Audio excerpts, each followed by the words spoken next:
اعوذ باللہ من الشیطان الرجیم بسم اللہ الرحمن الرحیم یا ایہا الذین آمنوا استعینوا بالصبر والصلاة ان اللہ مع الصابرین صدق اللہ العظیم بحمدہ تعالی دورہ تفسیر القرآن کا 42واں سبق ہے۔ سورہ بقرہ کی آیت نمبر 153 سے سبق شروع ہو رہا ہے۔ مالک ارشاد فرماتا ہے یا ایہا الذین آمنو، اے ایمان والو، استعینوا، تم مدد مانگو، مدد چاہو اللہ سے،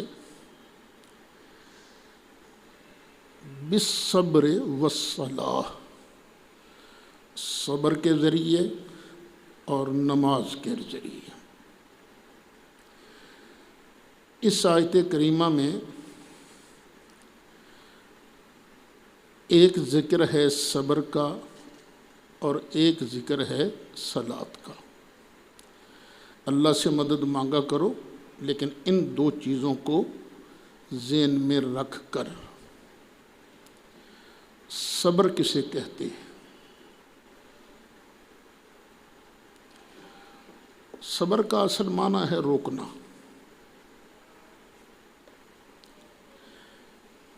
کس سے روکنا؟ تین چیزوں سے۔ اپنے آپ کو تین چیزوں سے روکنا، یہ صبر ہے۔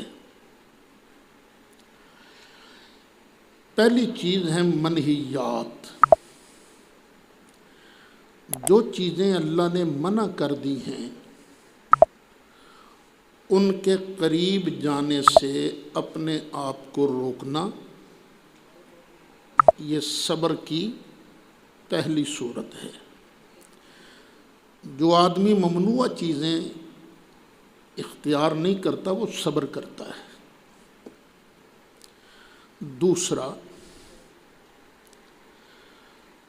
اللہ کی اطاعت اور فرما برداری میں اپنے نفس کو روکنا۔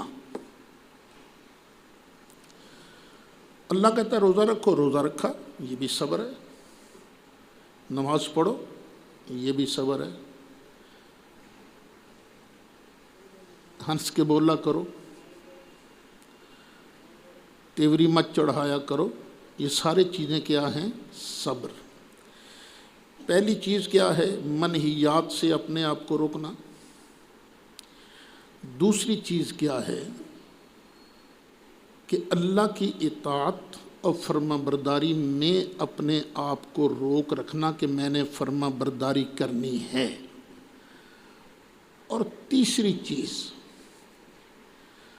کوئی مصیبت آ گئی، کوئی آفت آ گئی تو اپنے آپ کو واویلا مچانے سے روکنا، ہائے مر گیا، ہائے لٹیا گیا، نہ۔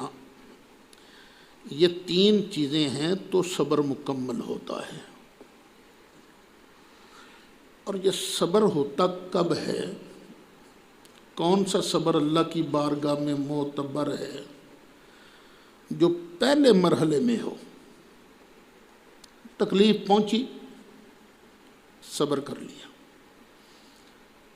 کیونکہ بعد میں تو ہر کسی کو صبر آ ہی جاتا ہے نا، بعد میں ہر کوئی صبر کرتا ہے۔ تو واویلا کرنا، ماتم کرنا، نہ نہ نہ نہ، پہلے مرحلے میں ہی اپنے آپ کو روک کے رکھنا ہے۔ خود نبی کریم علیہ الصلاۃ والسلام جب سرکار کو کوئی مشکل مرحلہ پیش آتا تو نبی کریم علیہ الصلاۃ والسلام فٹ اللہ کی بارگاہ میں نماز کے لیے کھڑے ہو جاتے، کیونکہ نماز میں صبر کی یہ تینوں چیزیں موجود ہیں۔ تو اس لیے اللہ سے مدد مانگو صبر کے ذریعے اور نماز کے ذریعے۔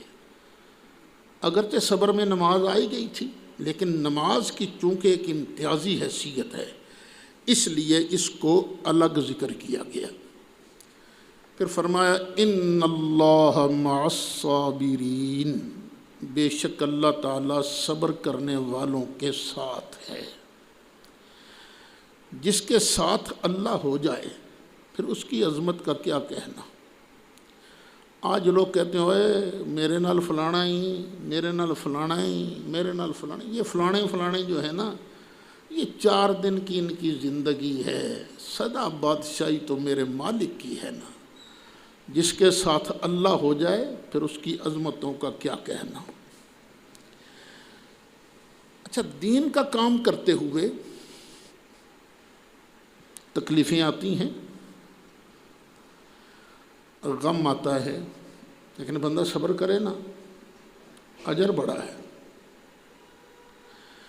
بعض اوقات دین کے لیے اللہ کی راہ میں کام کرتے ہوئے بندے کی جان بھی جاتی ہے، قتل ہو جاتا ہے، تو اس موت کو معمولی موت نہ سمجھنا۔ وَلَا تَقُولُوا، اور مت کہو، لِمَن يُقْتَلُ، اس کے بارے میں جو قتل کر دیا جائے، فی سبیل اللہ، اللہ کی راہ میں۔ کیا نہ کہو، اموات، کہ یہ مردہ ہیں، انہیں مردہ نہ کہو۔ کیوں؟ بل احیاء، بلکہ یہ زندہ ہیں۔ ولیکن لا تشعرون، لیکن تمہیں ان کی زندگی کی سمجھ نہیں ہے، شعور نہیں ہے۔ اس آیت مبارکہ پر تفصیلی گفتگو ہو چکی ہے مسئلہ حیات النبی بیان کرتے ہوئے، تو اس سبق کی طرف رجوع کر لیا جائے۔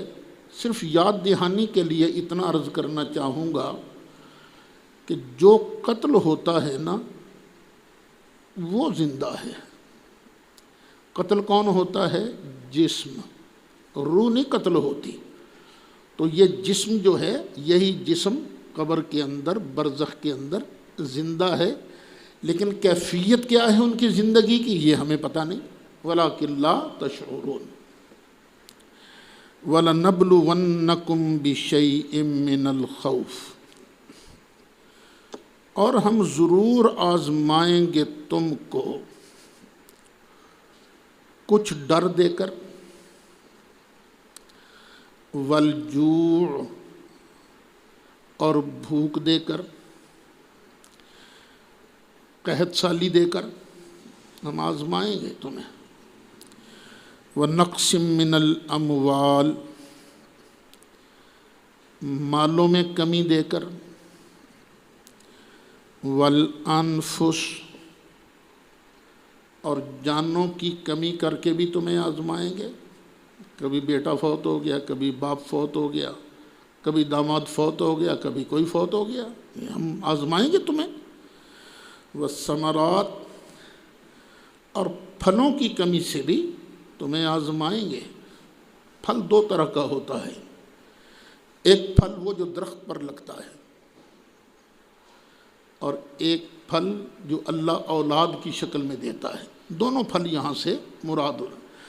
ہم بھئی تمہیں ان چیزوں سے آزمائیں گے، کبھی اس کی کمی، کبھی اس کی کمی۔ وبشر الصابرین، لیکن محبوب جو ان حالات میں صبر کر جائیں نا، ان کو مبارک دے دو، مبارک دے دو ان کو، صبر کرنے والوں کو۔ یہ صبر کرنے والے ہیں کون؟ الذین اذا اصابتہم مصیبہ، کہ جب ان پر کوئی مصیبت آئے، مصیبت پہنچے، قالو، شور نہیں مچاتے۔ اچھا، یہاں ایک ہے بے ساختہ آنسو آ جانا، وہ صبر کے منافی نہیں ہے۔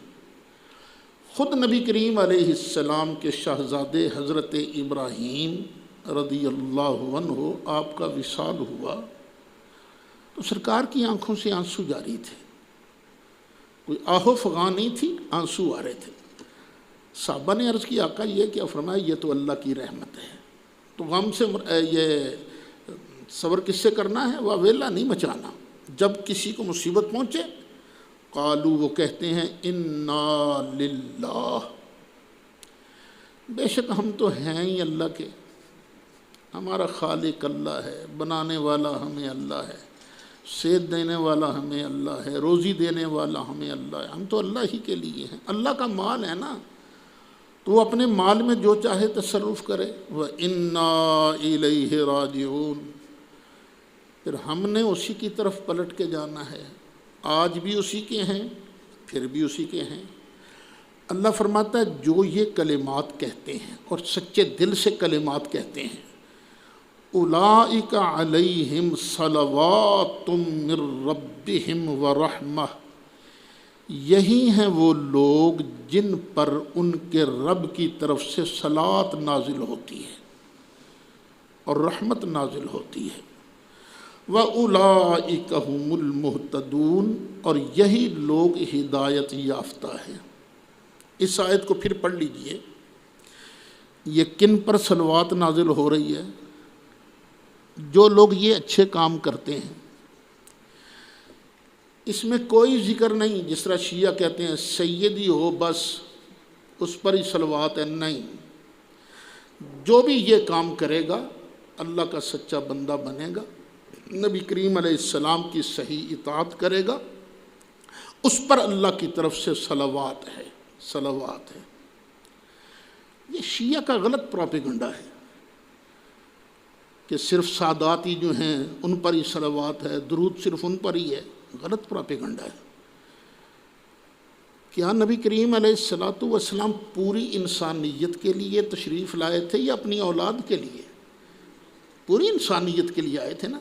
تو جو بھی نبی کریم علیہ السلام کی تابع داری کرتا جائے گا، جو بھی نبی کریم علیہ السلام کی غلامی کرتا جائے گا، اس پر اللہ کی رحمتیں نازل ہوں گی۔ اولئک علیہم صلوات من ربہم ورحمہ واولئک هم المہتدون۔ اس پر تھوڑی سی گفتگو میرا خیال ہے اس میں ہو گئی ہے۔ وَإِذْ نَجَّيْنَاكُمْ مِنْ آلِ فِرْعَوْنَ، اس آیت کے تحت گفتگو ہو گئی ہے۔ تو یہ صلوات جو ہے، یہ جو درود شریف ہے نا، اللہم صلی علی محمد، یا اللہ اپنے محبوب علیہ السلام پر رحمت نازل فرما، وعلی آل محمد، اور اس پر بھی اللہ کی رحمت نازل فرما جو تیرے محبوب کا نوکر بن جائے، تیرے محبوب کے لڑ لگ جائے۔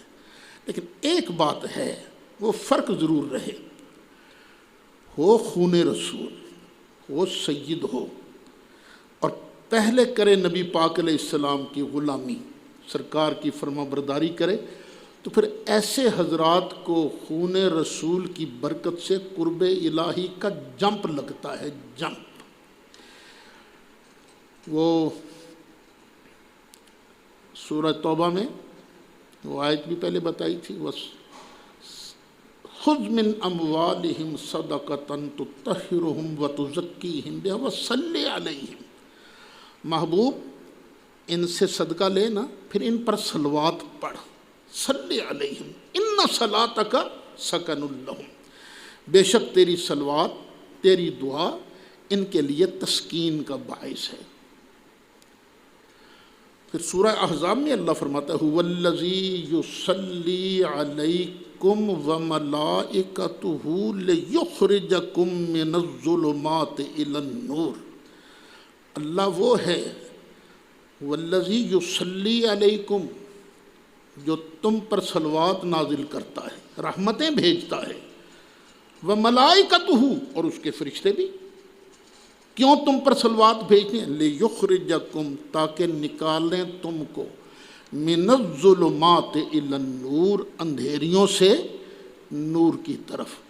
تو بنیادی طور پر صلوات کا حقدار کون ہے؟ جو نبی کریم علیہ السلام کی اتباع کرتا ہے۔ لیکن اگر اضافی کوالٹی، پھر میں عرض کر رہا ہوں، اضافی کوالٹی ہو کہ خون رسول بھی ہو، تو پھر قرب الہی کا جمپ لگتا ہے۔ ان الصفا والمروۃ من شعائر اللہ۔ اسلام کے سورج کے طلوع ہونے سے پہلے بھی کافر حج کیا کرتے تھے۔ حج میں طواف بھی کرتے تھے کعبے کا، اور دو پہاڑیاں ہیں نا، صفا اور مروہ، ان کے درمیان چکر بھی لگایا کرتے تھے۔ لیکن انہوں نے ان پہاڑیوں پر دو بت نصب کر رکھے تھے، ایک کا نام اصاف اور دوسرے کا نائلہ۔ شروع کرتے، بت کو چومتے چاٹتے، پھر چکر شروع کر دیتے مروہ کی طرف، وہاں پہنچ کے پھر بت کو چومتے چاٹتے، شرک کرتے تھے نا طواف کے اندر ہی۔ جب مکہ شریف فتح ہو گیا، مکہ کے فتح ہونے کے بعد بت سارے توڑ دیے گئے، تو حج کے لیے سرکار نے فرمایا، عمرے کے لیے، حج کے لیے، بھئی صفا اور مروہ کا طواف بھی کرو۔ صحابہ کے ذہن میں آیا، یہاں تو بت رہتے تھے، بت، تو کہیں ہم شرک کا ارتکاب تو نہیں کریں گے ان کے درمیان چکر لگا کر؟ تو آیت نازل ہوئی، ان الصفا والمروۃ من شعائر اللہ۔ ان بتوں کو نہ دیکھو، یہ صفا اور مروہ یہ اللہ کی نشانیاں ہیں۔ فمن حج البیت، تو جو بندہ بیت اللہ کا حج کرے، او اعتمر، یا عمرہ ادا کرے، فلا جناح علیہ ان یطوف بہما۔ اس شبے میں نہ پڑنا کہ گناہ ہوگا، نہیں نہیں، فلا جناح علیہ، تو کوئی گناہ نہیں اس پر، ان یطوف بہما، کہ ان دونوں کے درمیان پھیرا کرے، سعی کرے۔ یہاں طواف سے مراد کیا ہے؟ سعی، درمیان میں چلنا۔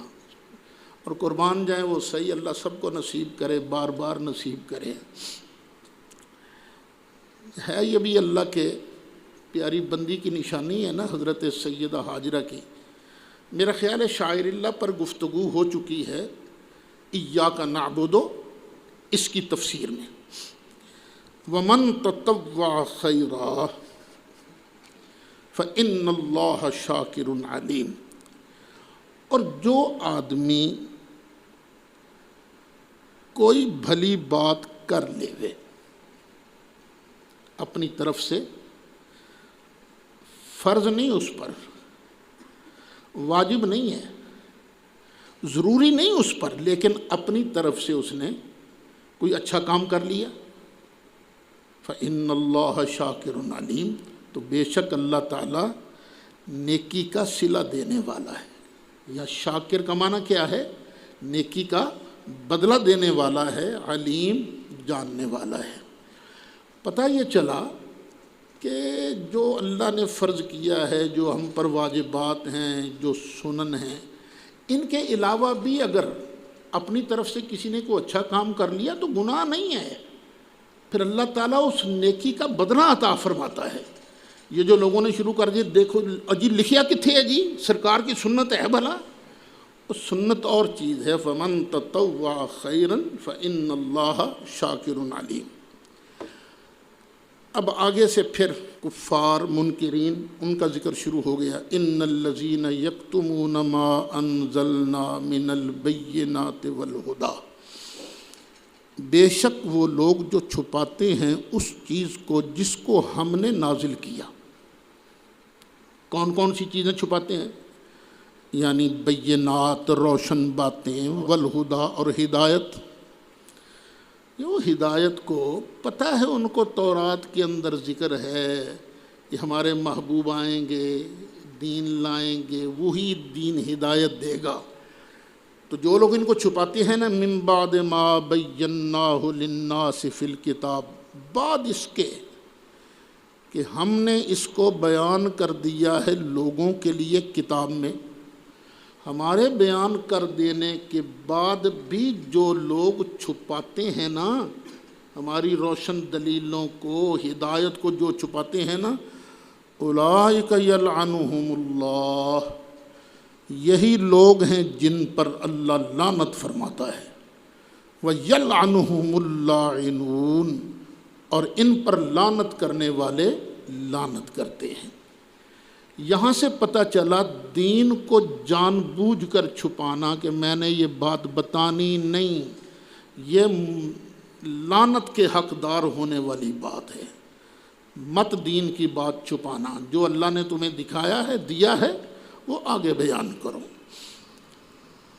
إِلَّا الَّذِينَ تَابُوا، لعنت پڑتی رہے گی جو چھپاتے ہیں، لیکن جو لوگ کچھ عرصہ انہوں نے یہ گناہ کیا، پھر کر لی توبہ، وَأَصْلَحُوا، اور پھر اپنے آپ کو سنوار لیا، وَبَيَّنُوا، اور جن چیزوں کو چھپایا تھا، نبی پاک کی عظمتوں کو، شانوں کو جو چھپایا تھا نا، انہوں نے بیان بھی کرنا شروع کر دیا، فَأُولَئِكَ أَتُوبُ عَلَيْهِمْ، تو یہ وہ لوگ ہیں میں جن کی توبہ قبول فرماؤں گا، وَأَنَا التَّوَّابُ الرَّحِيمُ، اور میں بڑا توبہ قبول کرنے والا، رحم فرمانے والا ہوں۔ تو بندہ رب کی بارگاہ میں جھکے تو صحیح نا، یہ اڑ جانا کہ نہیں میں نے یہ غلطی نہیں قبول کرنی، یہ اڑ جانا یہ اچھی بات نہیں۔ گناہ ہوتا ہے بندے سے، فرشتے تو آنے سے رہے یہاں، ہم انسان ہیں، ہر بندہ گناہ گار ہے، کسی سے تھوڑے گناہ ہوتے ہیں، کسی سے زیادہ ہوتے ہیں، لیکن جب بھی پتہ چل جائے اپنی غلطی کا، اپنے گناہ کا، تو بندے کو اقرار کر لینا چاہیے۔ اللہ نے جو کچھ قرآن میں بیان کیا ہے پھر اس کو آگے بیان بھی کرنا چاہیے۔ تو یہ بیان کرے گا، توبہ کر لے گا، تو اللہ ارشاد فرماتا ہے میں اس کی توبہ قبول فرماؤں گا۔ ان الذین کفروا، بے شک جن لوگوں نے کفر کیا، وماتوا، اور مر گئے، وہم کفار، اور اس حال میں کہ وہ کافر ہی تھے، کفر کی حالت میں مرے۔ جن لوگوں نے کفر کیا یہ ان کی بات ہو رہی ہے، کفر سے نیچے بھی کئی گناہ ہیں، ان کی بات نہیں ہو رہی، یہ بات ہو رہی ہے کس کی؟ کفر کی۔ کفر کیا ہوتا ہے؟ ضروریات دین میں سے کسی کا انکار کرنا۔ جو ضروریات دین ہیں ان میں سے کسی چیز کا انکار کرنا یہ کفر ہے۔ ہر گناہ کی یہ سزا نہیں ہے، یہ سزا کس کی ہے؟ کفر کی۔ بے شک جن لوگوں نے کفر کیا اور مر گئے، وہم کفار، حالت کفر میں، اولئک علیہم لعنت اللہ، یہی لوگ ہیں جن پر اللہ کی لعنت ہے، والملائکۃ، اور فرشتوں کی لعنت ہے، والناس اجمعین، اور سب لوگوں کی لعنت ہے، خالدین فیہا، یہ اس میں ہمیشہ رہیں گے۔ کون؟ کافر۔ لا یخفف العذاب، لا یخفف عنہم العذاب، اچھا جو عذاب کسی کے لیے مقرر ہو جائے گا اس میں ذرہ بھی تخفیف نہیں ہوگی، اس بات کو ذرا اچھی طرح سمجھ لینا۔ لا یخفف عنہم العذاب، جس کے لیے جو سزا مقرر ہو جائے گی اس میں ذرہ بھی تخفیف نہیں ہوگی۔ جہنم کے بھی کئی درجے ہیں نا، جو جس درجے میں چلا گیا تخفیف نہیں ہوگی، پینٹا وہ لگتا ہی رہے گا۔ ولا ہم ینظرون، اور نہ ہی ان کو مہلت دی جائے گی۔ میلاد شریف کا جب وقت آتا ہے تو ہم ایک حدیث شریف پڑھتے ہیں کہ نبی کریم علیہ السلام کی ولادت کی خوشی میں ایک لونڈی جس کا نام ہے سویبہ، ابو لہب کی لونڈی تھی، وہ دوڑی دوڑی ابو لہب کے پاس آئی اور آن کر کہنے لگی، ابو لہب تجھے مبارک ہو، تیرے گھر میں یتیم بھتیجا پیدا ہوا ہے۔ کہنے لگا ویر عبداللہ کے ہاں؟ ہاں ہاں۔ بڑا خوش ہوا، اس کو حضرت عبداللہ سے پیار بڑا تھا۔ اس نے یوں انگلی سے اشارہ کر کے کہا جا میں نے تجھے اسی خوشی میں آزاد کر دیا۔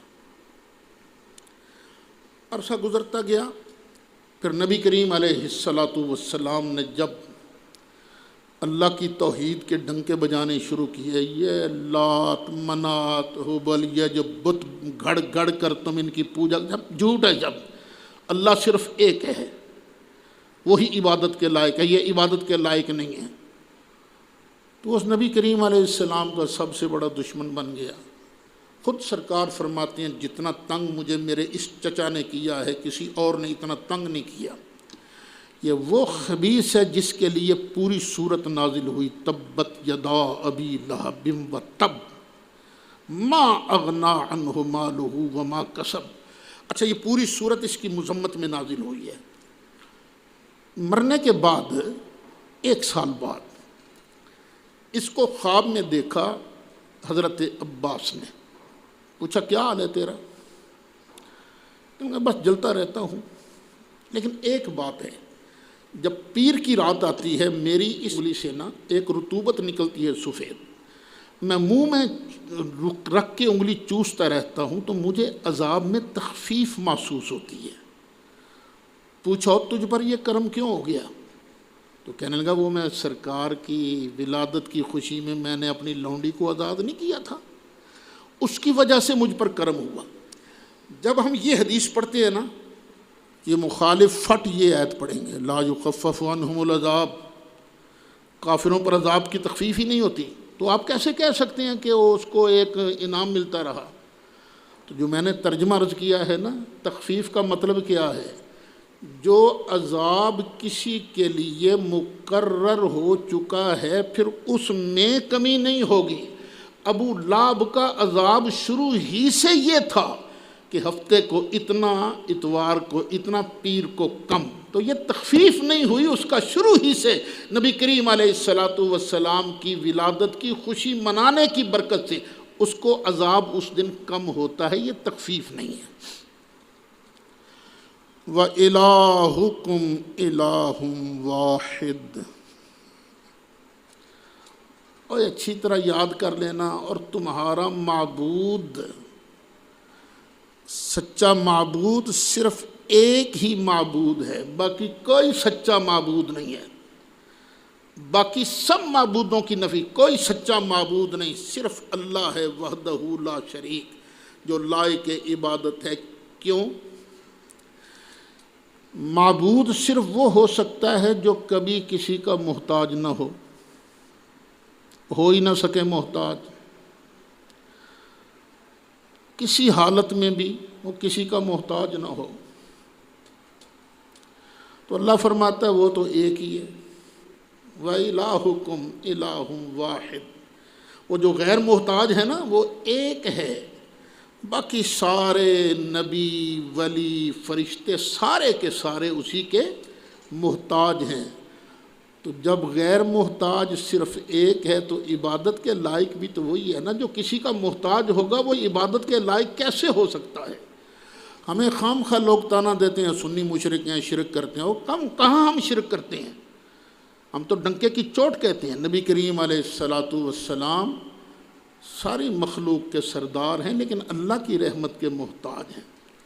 وہ اعلیٰ حضرت نے بھی تو اسی مسلک کو بیان کیا ہے نا، لیکن رضا نے ختم سخن اس پہ کر دیا،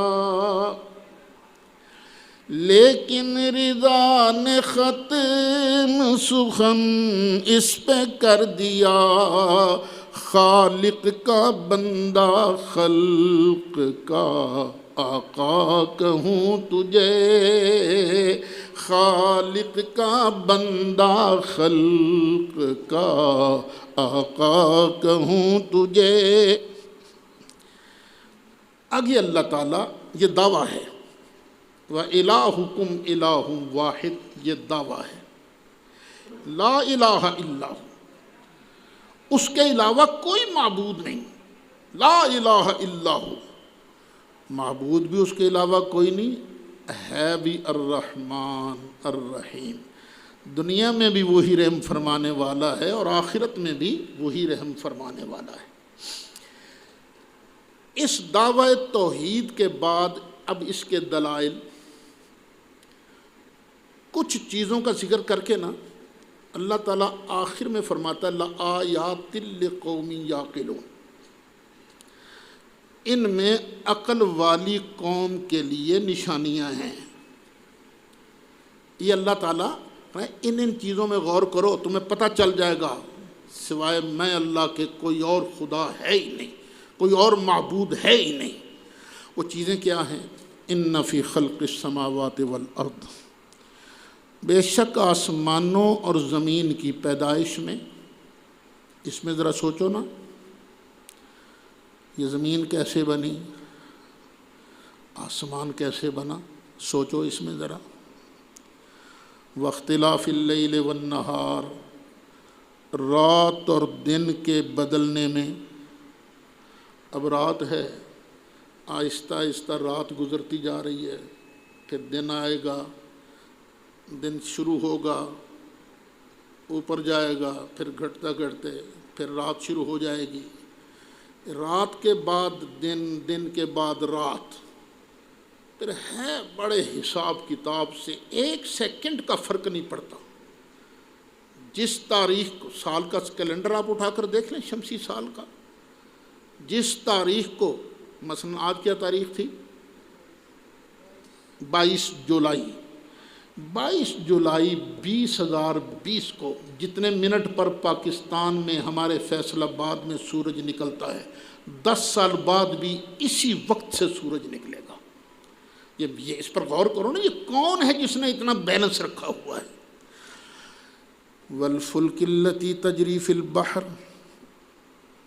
اور وہ کشتیاں جو سمندر میں چلتی ہیں، سمندر ہے پانی، پانی میں تو چیزیں ڈوب جاتی ہیں، لیکن اللہ کی قدرت تو دیکھو نا۔ اور وہ کشتیاں، فلک جو ہے اس کی واحد بھی فلک ہے، جمع بھی فلک ہے، اور یہ کشتیاں جو چلتی ہیں سمندر میں، بما ینفع الناس، ان چیزوں کو لے کر جو چیزیں لوگوں کو نفع دیتی ہیں۔ یہ کشتیاں جو چل رہی ہیں، سامان لے جا رہی ہیں، یہ سامان کیا کرتا ہے؟ لوگوں کو نفع دیتا ہے۔ یہاں ایک بات پر اور غور کر لینا، کچھ وہابی بے وقوف کہتے ہیں اللہ کے بغیر کوئی نفع ہی نہیں دے سکتا۔ کوئی اللہ کے بغیر نفع نہیں دے سکتا تو اللہ نے یہ کیوں کہا بما ینفع الناس؟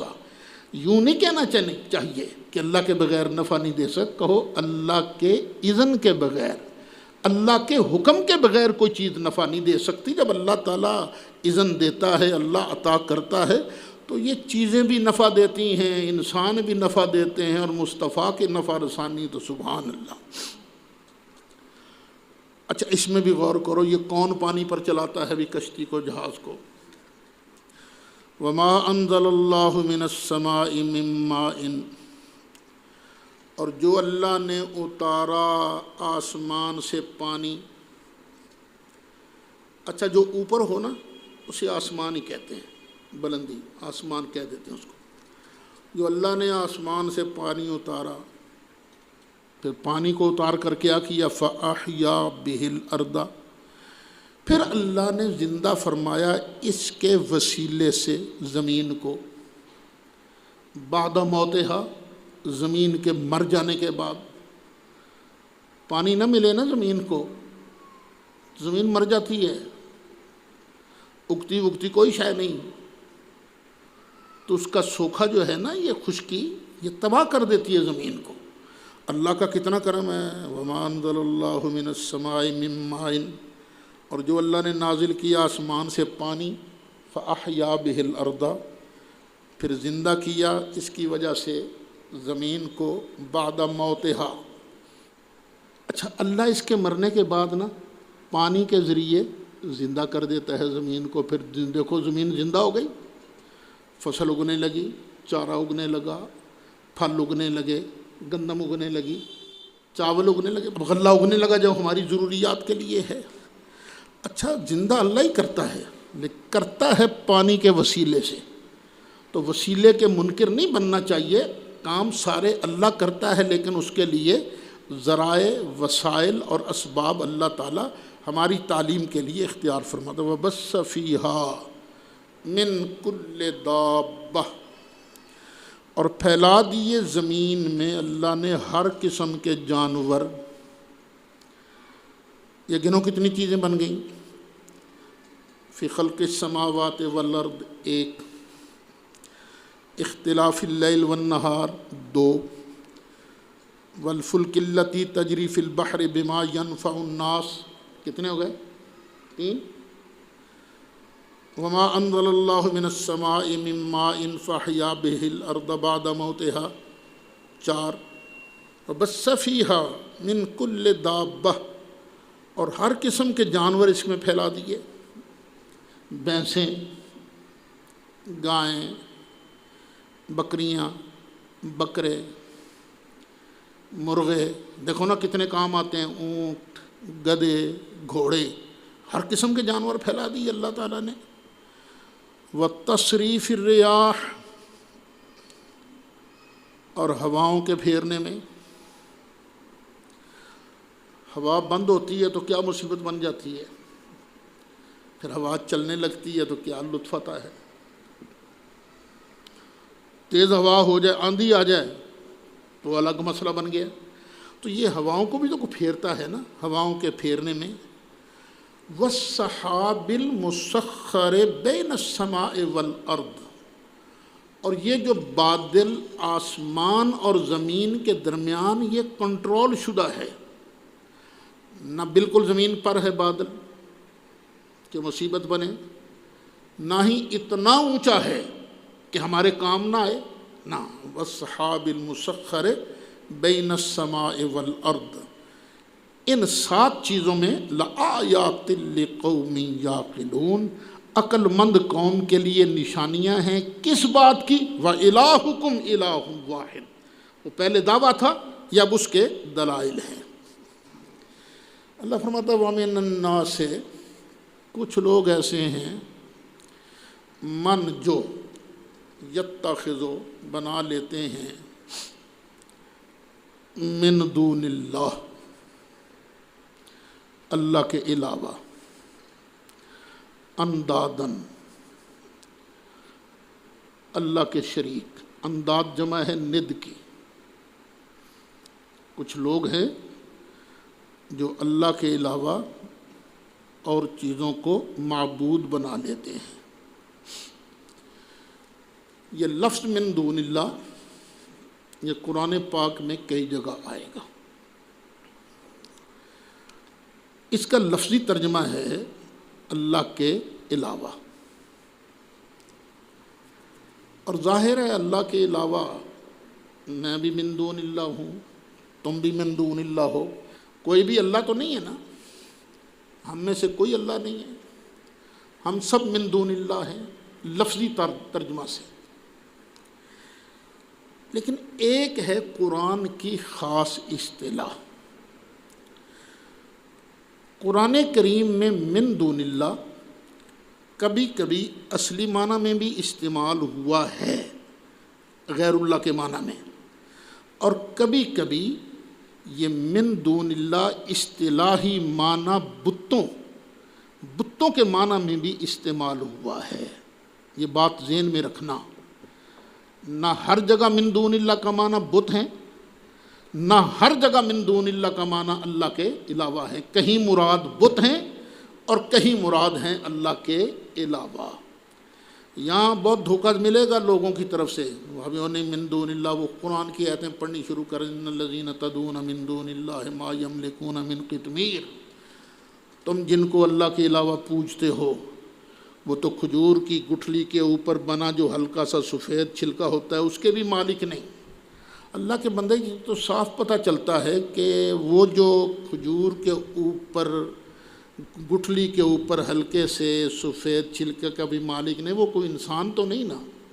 میں ہوں یا آپ، ہم کئی چیزوں کے مالک ہیں، لو اس چھڑی کا میں مالک ہوں، آپ نے جو لباس پہنا ہوا اس کے آپ مالک ہیں، لیکن وہ کون ہے جو اس چھلکے کا بھی مالک نہیں؟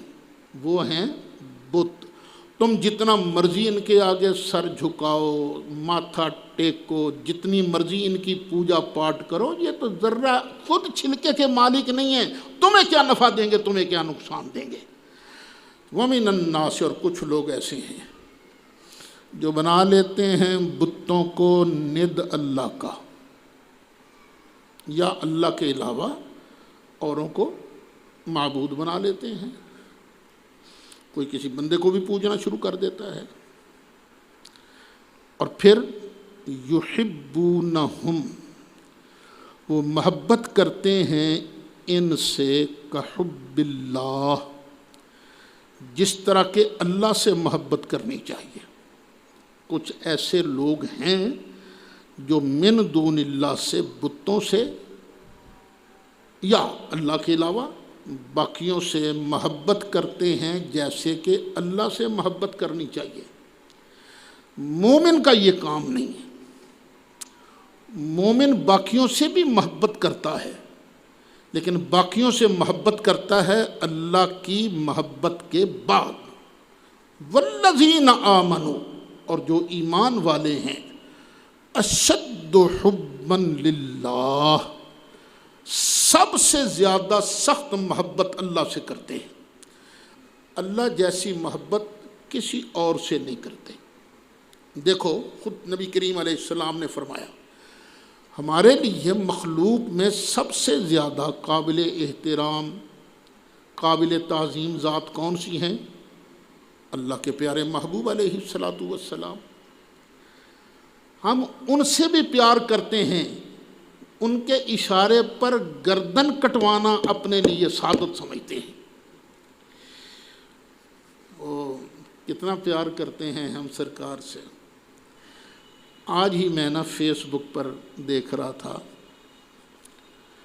تو کوئی صاحب بیان کر رہے تھے کہ حضرت پیر علاء الدین صاحب صدیقی رحمۃ اللہ علیہ نے ایک واقعہ بیان کیا کسی جگہ۔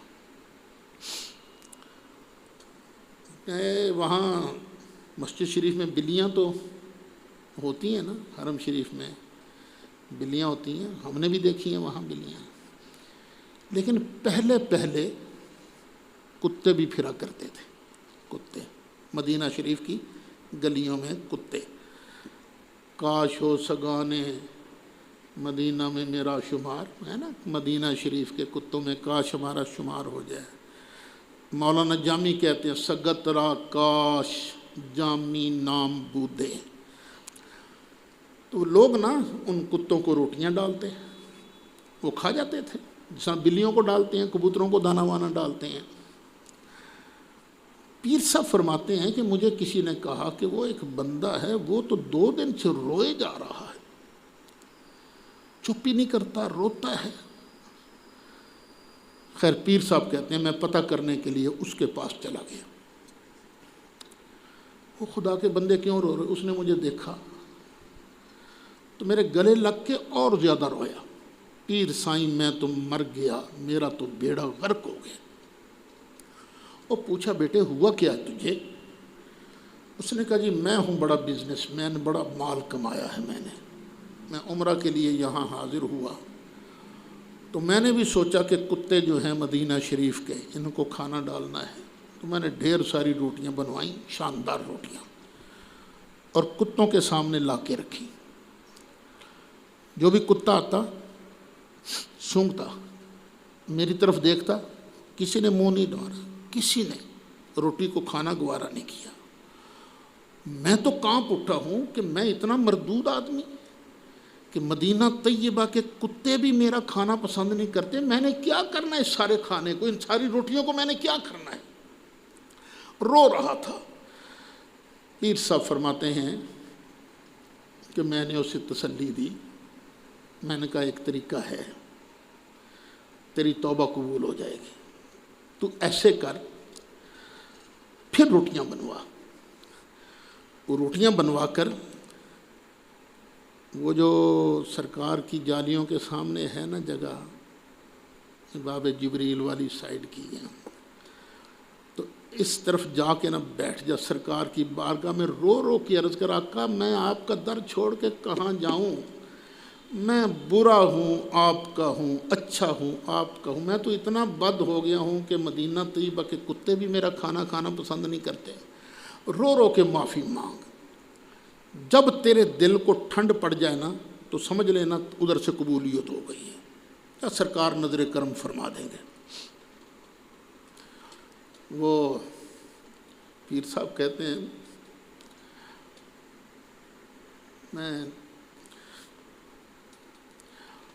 اس نے ایسے کیا، کچھ دیر کے بعد میں وہاں سے گزرا تو وہ لڈیاں ڈال رہا تھا،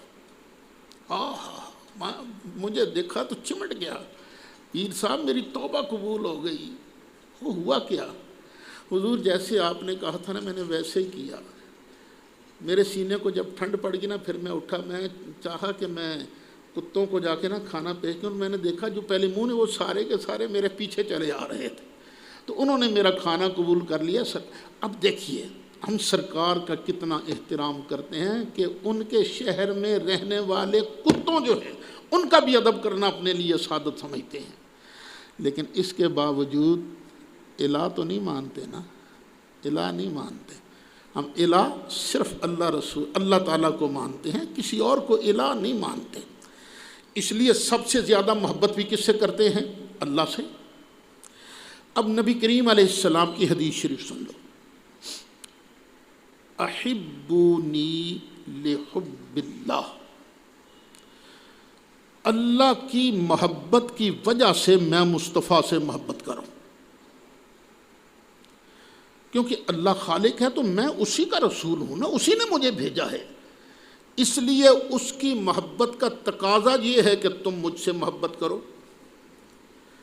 وَأَحِبُّوا أَهْلَ بَيْتِي لِحُبِّي، اور میری محبت کی وجہ سے میری اہل بیت سے محبت کرو، کیونکہ میرے اہل بیت ہیں نا، میرے گھر والے ہیں، میرے بچے ہیں، میری بیویاں ہیں، اہل بیت سے محبت کرو تو میری محبت کی وجہ سے۔ ایک اور حدیث میں فرمایا احبوا اصحابی لحبی، میرے صحابہ سے بھی محبت کرو میری محبت کی وجہ سے۔ ومن احبہم فبحبی احبہم، جس نے ان صحابہ سے پیار کیا اس نے اصل میں میری محبت کی وجہ سے ان سے پیار کیا ہے۔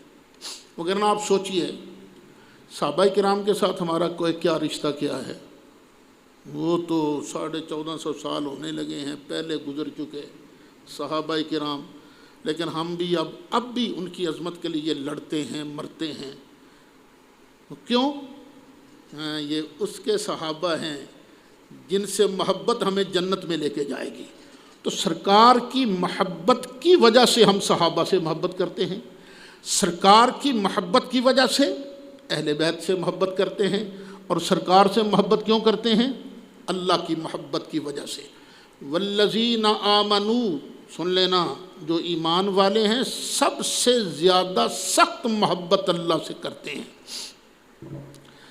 اور اعلیٰ حضرت نے جو اس کا ترجمہ کیا نا وہ بھی سن لو، اور ایمان والوں کو اللہ کے برابر کسی کی محبت نہیں، کسی کی محبت نہیں ہے اللہ کے برابر۔ بھئی ہم مشرک نہیں ہیں، ہم پکے ٹھکے موحد ہیں۔ وَلَوْ يَرَى الَّذِينَ ظَلَمُوا، اور اگر دیکھ پائیں ظالم، اِذْ يَرَوْنَ الْعَذَابَ، جب عذاب کو دیکھیں گے، عذاب ان کے سامنے آ جائے گا نا، جب عذاب ان کے سامنے آئے گا نا تو پھر ان کو لگ پتہ جائے گا ان القوت للہ جمیعا، بے شک ساری کی ساری طاقت اللہ کے لیے ہے۔ ہر طاقت کس کے لیے ہے؟ اللہ کے لیے۔ ان القوت للہ جمیعا، میرے اپنے الفاظ نہیں ہیں، بے شک طاقت للہ، اللہ ہی کے لیے ہے، جمیعا ساری طاقت۔ تو اس کا کیا مطلب ہے؟ کسی اور کے پاس طاقت نہیں ہے؟ ہاں، اوروں کے پاس بھی تو طاقت ہے نا۔ یہ اس کو لے کر کسی اور پر اللہ کی عطا کی نفی نہیں کرنی چاہیے۔ اللہ کے بغیر کوئی طاقتور ہے ہی نہیں. ہیں طاقت، تھوڑی تھوڑی طاقتیں ہیں. وہ جو سلیمان علیہ السلام کے پاس جن آیا، جن تھا جس نے کہا تھا میں تخت طلا کر دیتا ہوں، اس نے کیا کہا تھا؟ انی علیہ لقوی، میں اس پر قوی ہوں جی. اللہ تو کہتا ان القوۃ للہ جمیعا. اس کا یہ مطلب نہیں ہے کہ اللہ نے کسی اور کو طاقت دی نہیں. ساری طاقتوں کو مالک اللہ ہے، لیکن جس کو چاہتا ہے طاقت دے دیتا ہے. تھوڑی دے دی، اور زیادہ دے دی، اور زیادہ دے دی. اسی طرح سارے علم کا مالک اللہ ہے، لیکن جسے چاہتا ہے اپنے علم کے خزانوں میں سے عطا فرماتا ہے. وَأَنَّ اللَّهَ شَدِيدُ الْعَذَابِ، اور بے شک اللہ کا عذاب بہت سخت ہے. مولاي صل وسلم دائما ابدا على حبيبك خير الخلق كلهم.